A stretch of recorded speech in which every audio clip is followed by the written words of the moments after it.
Hello, hello, hello. Welcome into the CLNS Red Sox Beat Team Roundtable. I'm going to call this one the Solemn Roundtable. It's myself, I got Jared, and we're going to talk today about the Red Sox, how awful they've been in these first two games of the ALDS. They've got another game tomorrow, 2:30 p.m. with Doug Fister on the mound. And they're down 0-2. But before we get into it, we got to read the classic FanDuel read, because FanDuel is the crap. I can't say the S word, so it's the crap. Attention, fantasy football fans, the wait is over because football, yeah, it's back, baby. We've had 5 Patriots games, five pretty weak Patriots games. Talk about a team who's shaking me in the knees. But, because football is back, FanDuel is also back.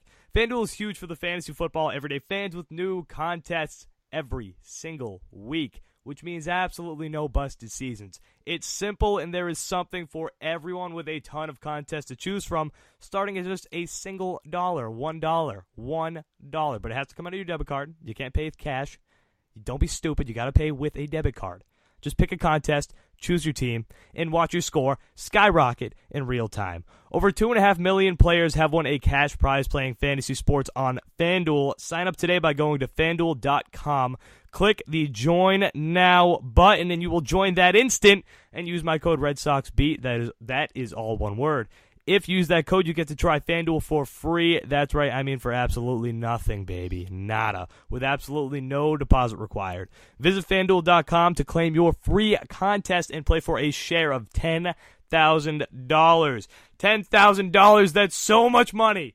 Just sign up and use promo code RedSoxBeat. That's FanDuel.com using promo code RedSoxBeat. Void where prohibited. All right. Forget about the solemn roundtable. What was I thinking? Because now I'm fired up thinking about this dumb team. Red Sox are down 0-2 to the Houston Astros. And don't get me wrong, okay? Don't get me wrong. Houston is a great baseball team. They fired off Justin Verlander and Dallas Keuchel at you. And as a Houston Astros fan, you're going to expect to get those wins just like we Red Sox fans have expected for the most part, not as of late, but for the most part, when Chris Sale takes the mound, you expect to get that win. So it's not like they're losing to a bad team, but the way that they're losing to this team is embarrassing. They look like a team who should not be in the playoffs. You know who looks like a team who should be in the playoffs? The wild card who came out of the AL East, the New York Yankees. It's pathetic so far. Pathetic. Yeah, it's bad. Like, I almost think that the Yankees should have won the division the way the Red Sox are playing. I do too. I seriously do too. It's legit garbage. And look, you have Chris Sale on the mound, garbage. Pomeranz pitched game 2, couldn't even pitch 2 innings, garbage. Then you had Erod come in relief, garbage. Let up 2 runs and didn't even get an out. Like, this team, and I'm convinced, and I've been on this train since before the cancer. John Farrell's a big part of it. There's no motivation. They're not playing for anybody. They're not playing for anything. And now there's no heart, and there's no compete, and there's no manager there to get them to play better. There's no manager there to push them. And at this point, I'm rooting for them to lose on Sunday. I'm rooting for them to lose hard on Sunday. And maybe the Red Sox will finally take a look at the organization as a whole and realize changes have to be made, because the players aren't playing for anybody right now besides themselves, and that's why this is happening. And that's the thing, too. I'm with you. As a Red Sox fan, I'm kind of hoping that the Red Sox lose this game tomorrow, because if they lose, there's no way in hell that they keep John Farrell as manager. There's not a chance. No, you're looking at this guy, Torey Lovullo, who just took a team who, in my opinion, I did not think at the beginning of the season that they were going to make the playoffs. Torey Lovullo, your bench coach, who should be your manager this season, has now managed the Arizona Diamondbacks to win an intense wild card game, and now they're playing the Dodgers, which, you know what, they'll probably lose, but because the Dodgers were so good for the most part. But the fact that he even got this team to the playoffs shows you what kind of manager he is. And we saw this 2 years ago when John Farrell did get cancer and he had to step up. The Red Sox went on a win streak. The Red Sox started to look good. And there were stories about how the players wanted Lovullo. Like, you know, a lot of people try to discredit it, but Jerry Carrabis had this like a while during that year. It was these players would rather Lovullo. He said everybody that I've talked to wants Lovullo. Everybody needs Lovullo, and they did try to discredit the story as much as possible, and they moved on with Farrell and let Lavulo go to Arizona. And you know what?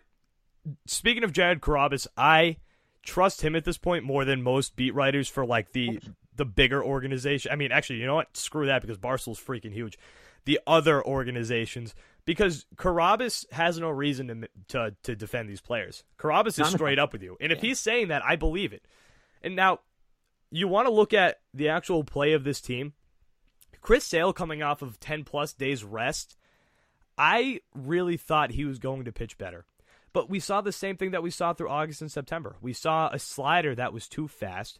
We saw a slider that didn't cut like the slider that we saw in June. He lasted 5 innings, gave up 7 earned runs, Jared. 7 earned runs. Chris Sale, the guy that I have as the background on my phone, the guy that I wanted in Boston more than anybody, gave up 7 earned in his first playoff appearance ever. And I'm not even going to say that it was nerves. You can't say it was nerves because this is how he's been pitching down the stretch. Mm-hmm.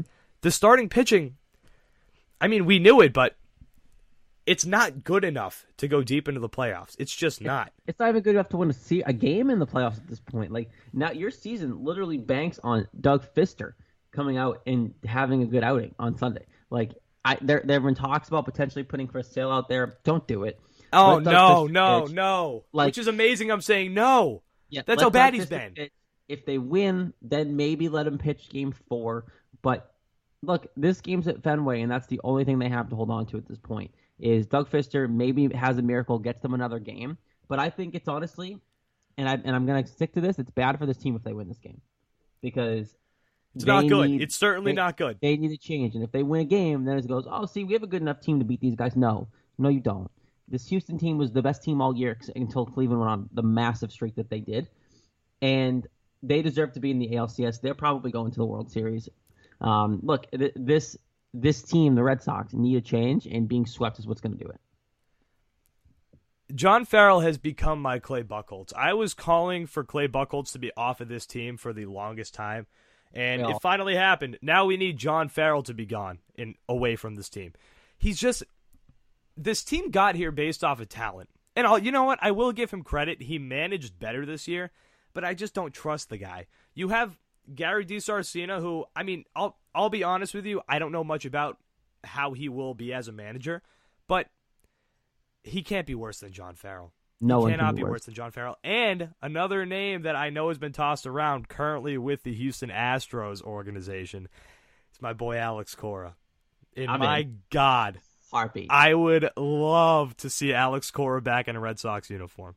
Let David Ortiz manage this team. That would be better. Like, it's ridiculous. And Alex Cora would be phenomenal, by the way. That'd be all PG. Utility player. Those are the kind of guys who know how to manage. Utility players or catchers.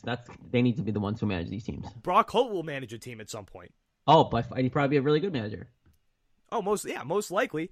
Alex Cora knows the ins and outs of every position. And you know what? Brock Holt, literally, Alex Cora was a utility infielder. Brock Holt's a utility everything.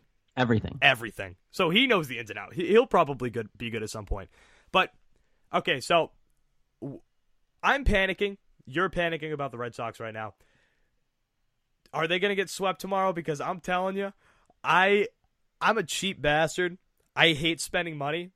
I dropped $200 on ALDS Game 4 tickets, and I swear to God, if this game doesn't happen, I'm going to lose my mind. There's been multiple times I've just been like, you know what?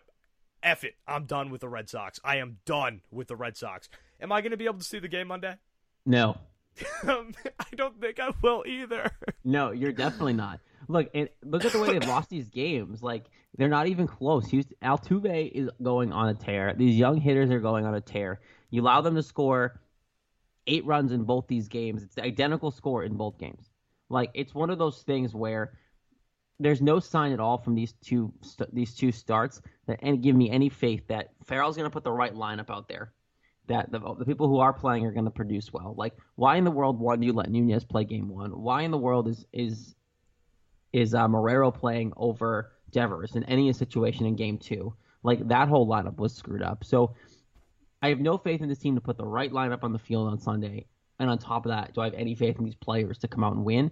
Now, Do you think they have a chance? Maybe a small one, but at that point it's going to be off of dumb luck and maybe some adrenaline if Fister can come out and pitch. But you're putting your faith in Doug Fister at this point. And we know Doug Fister has had a pretty good resume when it comes to the playoffs, but he's older now, but he's been here before. That's the only inch of faith that I have left. And you know what? Carabas too. I believe it was yesterday. He tweeted out that the Astros has lost 3 times in a row, 5 times this season. So and then he tweeted out after, like, that's the only thing I can come up with at this point.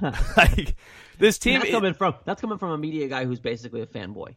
Oh, like, absolutely. That's a media guy who's very biased. He'll tell you he's biased. If he can only come up with that to defend this team, it's bad. Yeah, and I'm with you too. I do not think the Red Sox are going to win. Nope. There's no way. There's no way. They won't win the series. If they, like you said, if they win tomorrow, it's dumb luck. Because they don't have the talent to beat this team. Only thing that bugs me too is if they, like, tomorrow there's no football on for Patriots fans. Like, I mean, there's football on, and I guarantee you a lot of people will watch Red Zone and a lot of games outside of Red Sox baseball tomorrow. But the Patriots aren't on to distract us. If there's a 1 o'clock Patriots game, I'm watching that over the Red Sox because at this point. But now there's nothing because they played on Thursday. So I'm going to watch the Red Sox game tomorrow, and I'm going to be miserable the entire time.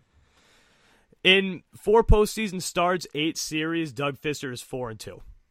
Okay, he's got a 2.60 ERA, but that dates back to when he was 27 years old with Detroit. I don't take any of those stats seriously. Like, it's a whole new Doug Fister. But he's been there before. That's the only thing that's giving me any glimmer of hope. What do you think the final score is tomorrow? Are we done? Are we done for the season? Probably 8-2 again, the way this is going. It's a shorter porch in left field. They're going to hit hitting bombs onto the Green Monster.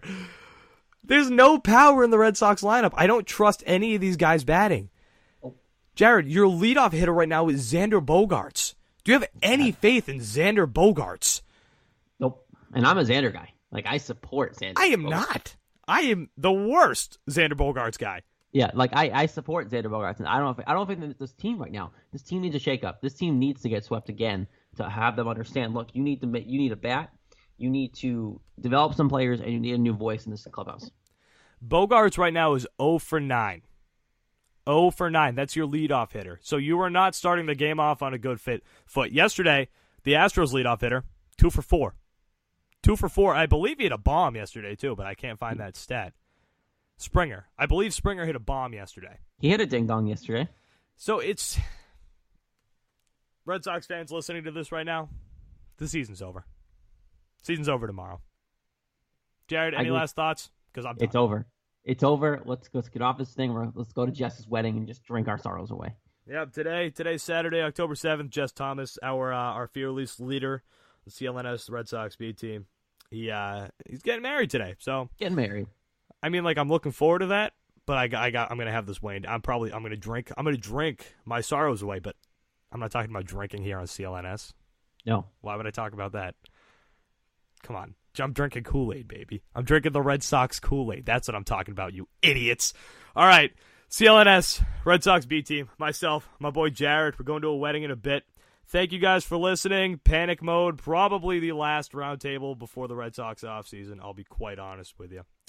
Thanks for listening, everybody, and have a good day, good long weekend. Have a great night as well.